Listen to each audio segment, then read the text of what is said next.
Halo semuanya, perkenalkan nama saya Afra dan pada video kali ini saya akan menjelaskan beberapa hal yang berkaitan tentang piano.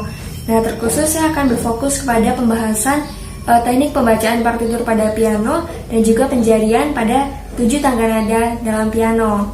Nah, sebelum kita berlanjut kepada teknik pembacaan partitur, saya akan menjelaskan sedikit tentang apa itu piano, sejarahnya dan juga bagian-bagiannya. Perlu kita tahu bahwa piano ini tergolong ke dalam alat musik perkusi. Nah, kenapa dikatakan demikian? Karena mekanisme dari permainan piano adalah dengan cara menekan tutsnya, dan tekanan tuts itu akan memberikan efek pukulan terhadap senar-senar piano dan akan dihasilkan suara piano. Jadi, piano termasuk dalam alat musik perkusi. Nah, kemudian untuk sejarahnya, jadi pada awalnya itu piano itu namanya adalah pianoforte dan itu diambil dari bahasa Italia. Kemudian pada tahun 1720-an ada seorang penemu piano bernama Bartolomeo Cristofori. Nah, dia menemukan piano dengan cara menggabungkan dua mekanisme alat musik pada masa sebelumnya. Jadi pada abad pertengahan itu banyak percobaan yang menghasilkan berbagai alat musik ataupun berbagai instrumen musik dengan mekanisme senar yang dipukul dan menghasilkan suara. Nah, itu mirip dengan organ pada zaman dahulu. Nah, akhirnya terbentuklah dua alat musik atau dua instrumen musik yang bernama clavichord dan harpsichord. Nah, si Bartolomeo Cristofori ini dia menggabungkan dua mekanisme dari alat tersebut dan menghasilkan instrumen baru yang dinamakan piano dan kita kenal sampai sekarang ini. Dan pada awalnya itu Cristofori ini membuat piano dengan panjang hanya 4 oktav. Namun sekarang kita tahu bahwa panjang piano itu bervariasi, ada yang 5 oktav, 7 oktav ataupun lebih. Selanjutnya adalah bagian-bagian dari piano. Untuk yang pertama adalah tuts piano. Nah, tuts piano ini adalah bagian yang bersentuhan secara langsung dengan jari kita saat kita memainkan piano. Dan tutsnya itu ada dua macam, ada tuts hitam dan tuts putih, yang mana perbedaannya hanyalah terdapat pada letaknya dan juga susunannya yang berbeda. Yang kedua adalah hammer ataupun martil. Nah, ini adalah semacam pukulan yang berfungsi untuk meneruskan dari pukulan tangan kita terhadap senar piano. Jadi senar piano itu dipukul melalui martil ataupun hammer ini tadi, sehingga bisa menghasilkan suara piano. Yang ketiga adalah string ataupun senar. Nah, senar ini sangat berfungsi atau sangat berperan dalam bunyi piano karena melalui senar inilah kita dapat mendengar suara piano. Yang keempat adalah damper. Nah, damper ini berfungsi untuk mengatur panjang pendeknya nada yang dihasilkan oleh sustain. Dan damper ini letaknya ada di atas senar atau dawai pada piano. Oke, dan yang selanjutnya adalah pedal ataupun kita biasa mengenal dengan sustain. Nah, pada piano ini biasanya ada yang memiliki 3 pedal dan ada yang memiliki 2 pedal. Nah, yang pertama itu ada pianissimo pedal, yang mana ini berfungsi untuk memainkan dinamika pianissimo atau dinamika yang lembut. Yang kedua adalah sharp pedal, yang dimana dia itu berfungsi untuk mengangkat damper sehingga suara piano nanti akan terdengar seperti berhenti ataupun mempertajam dan memperpendek suaranya. Dan yang ketiga adalah sustain pedal, yang mana berfungsi untuk mengangkat damper dan menghasilkan suara yang lebih panjang atau memperpanjang suaranya. Sekarang saya akan menjelaskan tentang teknik penjarian dalam 7 tangga nada di piano. Nah, saya akan mengawalinya dengan tangga nada C mayor. Dan sebelumnya, teknik penjarian dari tangan kanan ke tangan kiri itu sudah berbeda. Dan sekarang saya akan menjelaskan terlebih dahulu tentang teknik penjarian tangan kanan. Pada tangan kanan, nada C ditekan dengan jari 1, D dengan jari 2, E jari 3, F jari 1 lagi, G jari 2, A jari 3, B jari 4, dan C jari 5. Sekarang mari kita coba untuk mempraktekannya.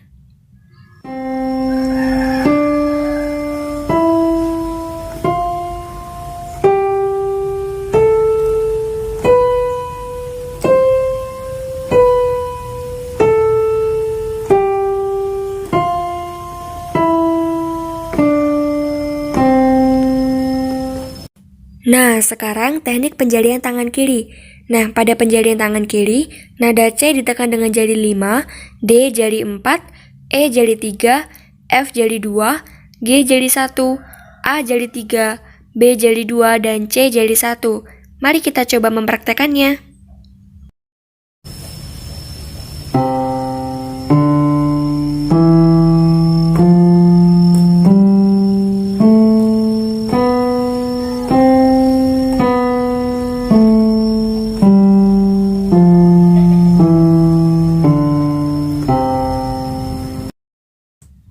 Nah, kalau keduanya sudah lancar, sekarang kita akan mencoba untuk melakukannya bersama-sama antara tangan kanan dan tangan kiri.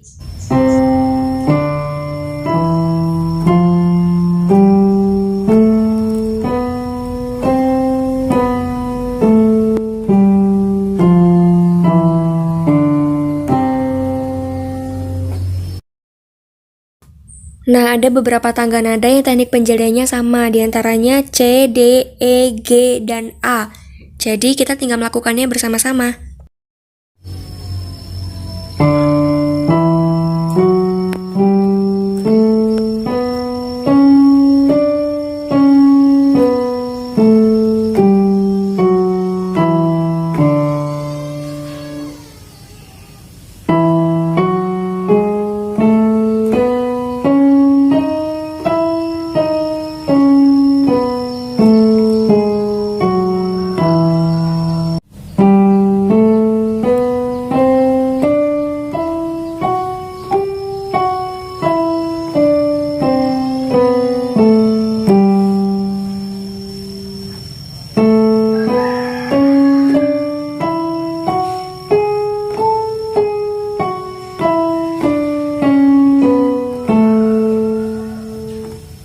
Nah, sekarang saya akan menjelaskan tentang teknik penjalian pada tangga nada F mayor. Nah, di sini ada perbedaan, yaitu terletak pada tangan kanannya. Pada tangga nada F ditekan dengan jari 1, G jari 2, A jari 3, bass jari 4, C jari 1 lagi, D 2, E 3, F 4.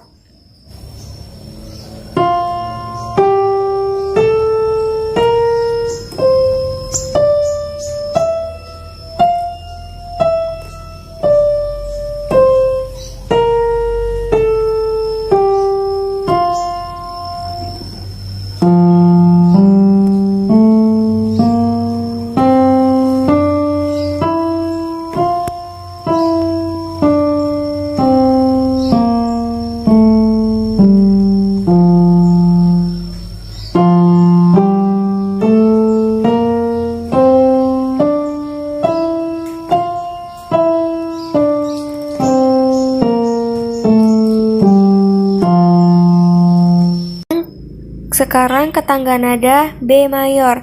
Nah, di sini tangan kanannya masih sama, tapi yang berbeda letaknya di tangan kiri.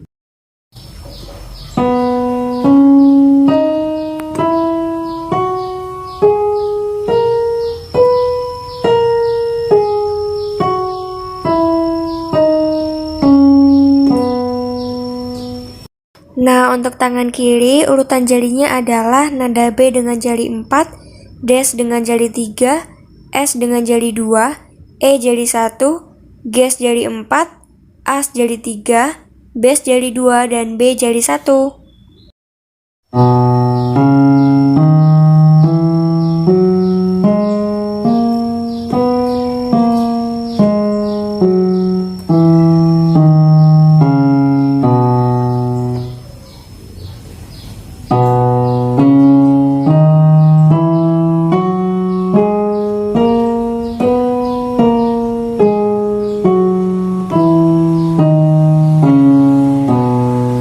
Sekarang adalah teknik pembacaan partitur pada piano. Nah, di sini saya menggunakan salah satu lagu yang pernah saya pelajari di kampus, yaitu The Knight and the Lady. Nah, untuk teknik pembacaan partitur, di sini saya anggap kita semua sudah mengerti mengenai nilai not dan juga tanda berhenti pada partitur piano ya. Nah, yang perlu kita tahu sekarang adalah piano itu partiturnya menggunakan dua tanda kunci. Yang pertama ada treble clef G atau kunci G, dan yang kedua ada bass clef F atau kunci F. Nah, sekarang bagaimana cara kita mengetahui letak nadanya? Nah, kita bisa perhatikan bahwa pada treble clef G atau kunci G, garis kedua dari bawah itu adalah letak dari nada G atau nada sol pada tangga nada C. Kemudian pada bass clef F kita bisa tahu bahwa garis keempat jika dihitung dari bawah itu merupakan letak dari nada F atau nada Fa pada tangga nada C natural atau C mayor.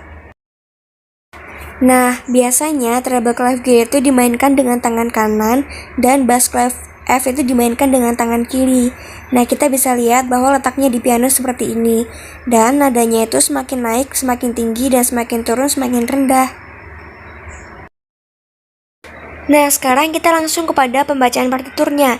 Dan lagunya adalah The Knight and the Lady. Baik, sebelum kita membacanya, kita harus paham dulu mengenai simbol-simbol yang ada pada partiturnya. Tadi kita sudah belajar mengenai tanda kunci, dan sekarang kita bisa lihat ada 3 tanda pagar di setelah tanda kunci, dan itu dinamakan dengan key signature atau tanda mula. Tanda mula ini berarti ada 3 nada yang dinaikkan setengah, diantaranya ada F, C, dan G. Nah, hal ini sama saja dengan tangga nada A mayor atau scale A mayor. Ini berarti lagu ini dimainkan dengan tangga nada A mayor, karena tanda mula 3 kres itu sama dengan tangga nada A mayor. Nah, setelah tanda mula, di sampingnya ada angka 4 dan di bawahnya ada angka 4 lagi. Nah, ini disebut dengan time signature atau tanda sukat, yang artinya menentukan ketukan dalam setiap biramanya. Kalau angkanya 4 dan 4, berarti ketukannya 4/4, atau sukatnya 4/4. Nah, langsung ke not baloknya. Nah, bisa kita perhatikan bahwa di atas not baloknya itu ada simbol angka kecil. Nah, angka kecil tersebut berfungsi untuk menunjukkan jari mana yang harus kita gunakan dalam memencet nada tersebut. Misalnya nih, pada not pertama kita disuruh untuk menggunakan jari nomor 5, karena angka di atasnya itu adalah angka nomor 5. Dan begitu seterusnya.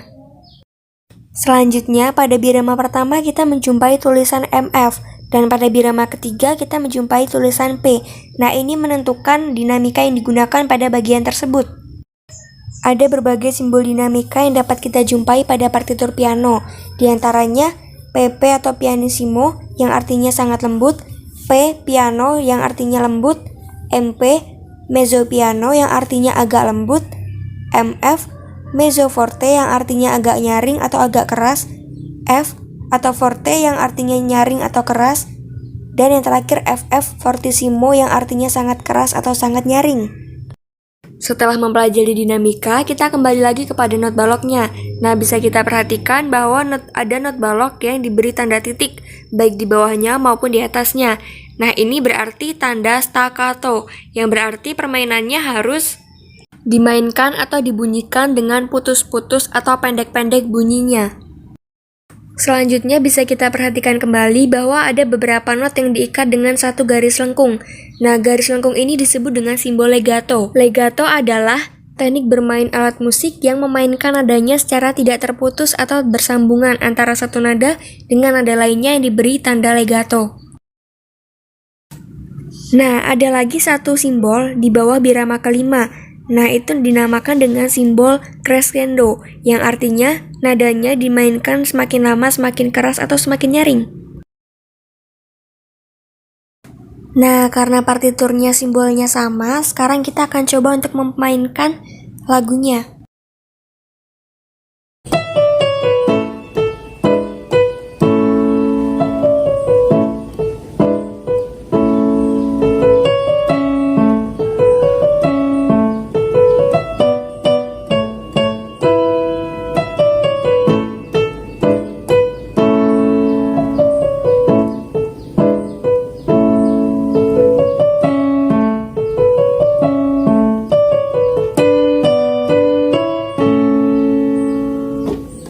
Nah, demikianlah materi yang dapat saya jelaskan mengenai teknik pembacaan partitur pada piano melalui lagu The Knight and the Lady. Semoga ini dapat membantu kita dalam mempelajari membaca partitur piano. Semoga video ini dapat dimengerti dengan jelas oleh kita semua.